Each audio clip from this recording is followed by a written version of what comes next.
اور اس سے متعلق باتیں 2-3 دن سے عرض کی جا رہی ہیں۔ ایک بات جو ابھی ذہن میں آئی ہے، نماز پڑھتے ہیں میں سمجھتا ہوں کہ اللہ تعالیٰ کی مہربانی ہے، اللہ تعالیٰ کا کرم ہے کہ اللہ پاک ایسی بات دینا چاہے جو خود میرے لیے اور ہمارے سب بھائیوں کے لیے، بچوں کے لیے فائدہ مند۔ دیکھیے، اصل فیصلہ اللہ کا ہے، کوئی آدمی مانے یا نہ مانے، اصل فیصلہ اللہ کا ہے۔ اللہ تک جب بات پہنچ جائے، اور کوئی بات ایسی نہیں ہے جو اللہ تک پہنچی ہوئی ہو، فیصلہ در حقیقت اللہ کا ہے۔ سوال یہ پیدا ہوتا ہے کہ مقدمے میں جو لوگ کھڑے ہوئے ہیں وہ کتنا سچے ہیں، کتنا غلط ہیں۔ فیصلہ تو اللہ کا ہے، اللہ کے علاوہ دوسرے کا نہیں۔ اللہ کی شان ہے، اس کرنا معلوم ہے کیا؟ فرمایا وَإِن يَمْسَسْكَ اللَّهُ بِضُرٍّ فَلَا كَاشِفَ لَهُ إِلَّا هُوَ۔ اے پیغمبر، اس آیت میں اکیلے حضور کو پکارا گیا۔ اے پیغمبر، اگر تمہیں اللہ کوئی تکلیف پہنچانا چاہے تو کوئی اس کو روکنے والا نہیں۔ حضور کا مقام عالی دیکھیے، اللہ کے بعد جو کچھ بزرگی پڑھائی ہے وہ حضور کی صلی اللہ علیہ وسلم۔ اس کے باوجود کہا جا رہا وَإِن يَمْسَسْكَ اللَّهُ بِضُرٍّ فَلَا كَاشِفَ لَهُ إِلَّا هُوَ۔ اے نبی، اگر تمہیں کوئی ضر، کوئی تکلیف، کوئی پریشانی لاحق کرنا چاہے اللہ تعالیٰ تو اسے کوئی روکنے والا نہیں۔ وَإِن يُرِدْكَ بِخَيْرٍ فَلَا رَادَّ لِفَضْلِهِ۔ اور اے پیغمبر، اللہ اگر تمہارے ساتھ کوئی خیر کا ارادہ کرے، بھلائی کا ارادہ کرے تو اس بھلائی کو بھی کوئی روکنے والا نہیں۔ بخار کیا حضور کو نہیں چڑھا صلی اللہ علیہ وسلم؟ پریشانیاں حضور کو نہیں ہوئی؟ آپ سوچئے، مکہ ان کے دادا کعبے کے متولی تھے حضرت عبد المطلب، حضرت کے دادا۔ ابرہہ کا جب لشکر آیا ہے تو حضرت عبد المطلب کعبے کے متولی دیکھ بھال کرنے والے تھے۔ تبھی تو یہ ہوا تھا نا کہ ان کے اونٹ کھو گئے اور یہاں ابرہہ کا لشکر ڈھیر ہے، اور اسی راستے سے آیا تھا جو عرفات کی طرف جاتا ہے، مینا، عرفات، مزدلفہ، عرفات، اسی راستے سے آیا تھا لشکر۔ عبد المطلب اپنے اونٹوں کو ڈھونڈنے کے لیے رات میں نکلے، اور وہاں وادی محصر میں اس کا لشکر ٹھہرا ہوا تھا جو عرفات اور مینا کے درمیان میں ہے، یا مزدلفہ اور عرفات کے بیچ میں ہے۔ تو اس وادی میں لشکر، اور بہت لاہو لشکر، بہت ہاتھ بڑے بڑے ہاتھی ہے، وہ اپنے اونٹوں کو ڈھونڈ رہے ہیں۔ پکڑ لیا کسی نے، وہ کہا تم یہاں اس وقت رات میں کیا کر رہے ہو؟ میرے اونٹ ہو گئے، میں ڈھونڈنے کے لیے نکلا۔ اس زمانے میں اتنا چلنا کوئی مسئلہ نہیں ہوتا تھا کہ مینا سے عرفات تک آدمی چلا جائے، مزدلفہ تک چلا جائے، کہیں ادھر راستہ تھا۔ تو انہوں نے کہا چلو تم ہمارے بادشاہ کے پاس۔ وہ ابرہہ کے پاس لے گئے پکڑو، اور کہا تم یہاں کیسے آئے ہو؟ تم کون ہو؟ کہا میں مکے کا سردار ہوں، اور کعبے کا میں مجاور ہوں، متولی ہوں، دیکھ کرنے والا ہوں۔ کہا اچھا، تم کہے کے لیے آیا؟ کہا اونٹ ہو گئے، انہیں ڈھونڈنے کے لیے آیا ہوں۔ کہا تم اتنے بڑے بیوقوف احمق، ہم تمہارے کعبے کو گرانے آئے۔ تو کہا اچھا، تمہیں پریشانی نہیں ہے؟ کہا بالکل پریشانی نہیں۔ کہا کیوں؟ کہا اونٹ کا میں دیکھ ریکھ کرنے والا ہوں، اونٹ کی دیکھ ریکھ میں کرنے والا ہوں، میں ڈھونڈنے کے لیے آیا۔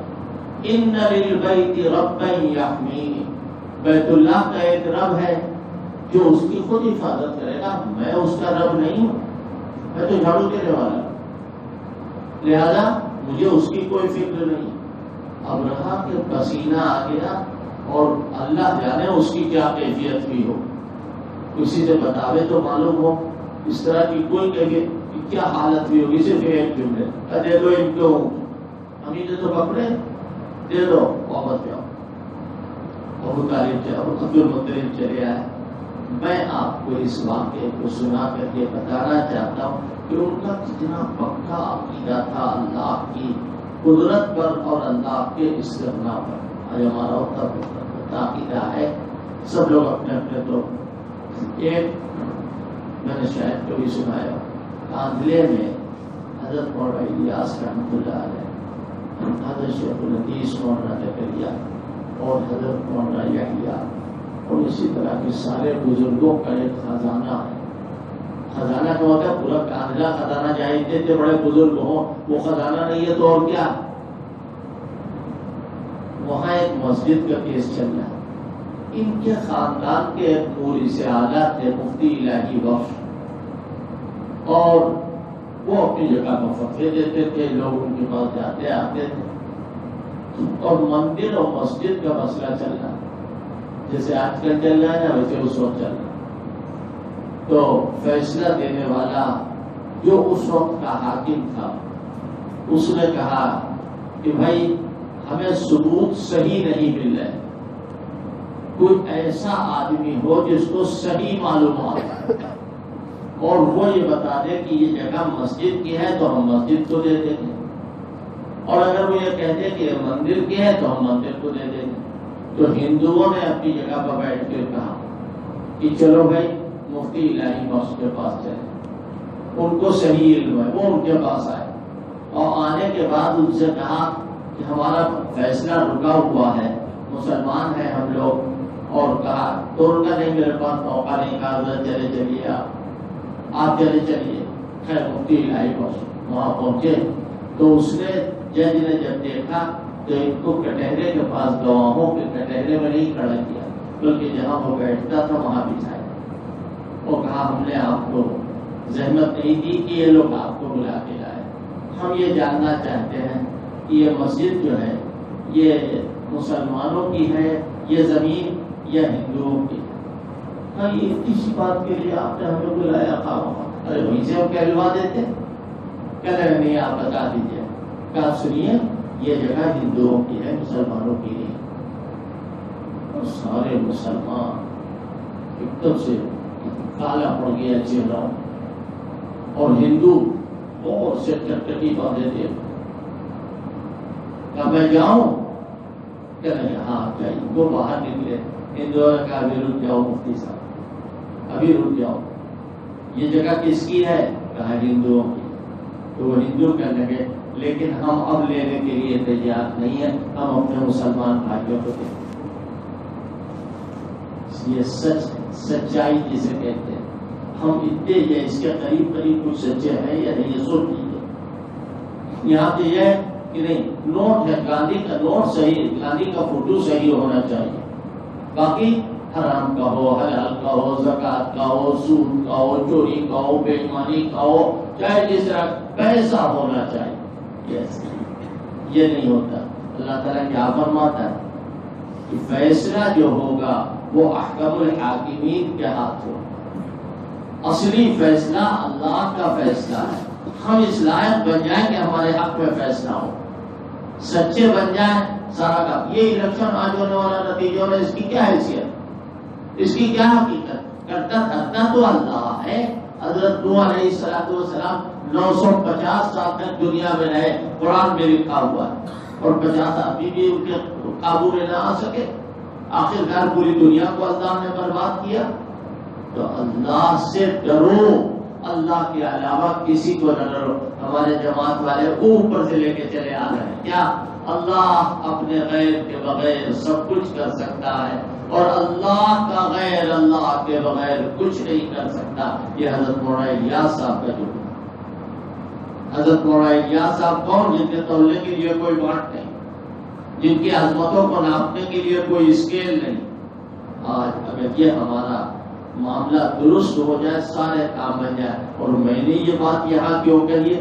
یہی موقع ہوتے ہیں جب چوٹ لگے، یہی موقع ہوتے ہیں جب چوٹ لگے. اگر چوٹ لگ گئی تو ہم بھی جیت گئے، آپ بھی جیت. اگر آپ نے کوئی نیک کام کیا ہمارے بتانے سے، ہمارے کہنے سے، تو آپ کا ثواب یا آپ کو دیکھ کر کے جو لوگ کر رہے ہیں اس کام کو، اس سب کا ثواب ملتا ہے۔ آدمی یہ سوچے سچائی، دیانت، امانت اور درستگی، صفائی ستھرائی اپنے اندر پیدا کیا جائے، مغفرت کے لیے یہ ساری چیزیں ضروری ہیں۔ سبحان اللہ و بحمدہ، سبحان اللہ و بحمدہ، نشہد ان لا الہ الا انت، نستغفرک و نتوب الیک۔ اے اللہ اپنے کرم سے، اپنے فضل سے ہم جب آپ کو لے تو اسلام کا بول بالا نظر آئے، اسلام کی ترقی نظر آئے۔ اے اللہ مسلمانوں کو ذلت اور نقمت سے بچائے۔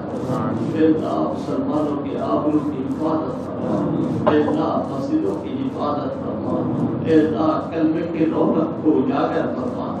اے اللہ کلمے کا ذکر اور چرچا پوری دنیا میں ہو جائے۔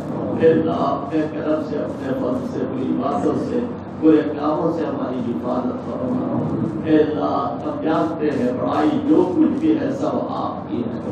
اے اللہ جو کچھ بھی اختیار ہے وہ آپ کا اختیار۔ ہم اگرچہ اس لائق نہیں ہے لیکن اے اللہ آپ نے گناہگاروں کو بھی نوازا ہے۔ اے اللہ آپ نے گناہگاروں کو بھی دیا ہے۔ آپ کی عظمت بہت بڑی ہے، آپ کا نام بہت بڑا، آپ کا کام بہت بڑا اور آپ کی ہر چیز بہت بڑی۔ اے اللہ اپنے کرم سے، اپنے فضل سے آج کے حالات کو اور آج کے بعد کے حالات کو، ساری دنیا کے احوال کو اے اللہ بدل دے۔ اے اللہ ہم کو سکون و چین نصیب فرما دے، وہ چین جس کی ہم کو ضرورت ہے وہ نصیب ہو۔ اے اللہ رمضان المبارک کی خیرات و برکات سے ہم سب کو مالا مال فرما دے۔ جو دن بچے ہیں اے اللہ پوری آب و تاب کے ساتھ عبادت کرنے کی اور اپنے آپ کو آپ کے سامنے رگڑنے کی اور سب دیکھنے کی توفیق نصیب فرما دے۔ آمین یا رب العالمین۔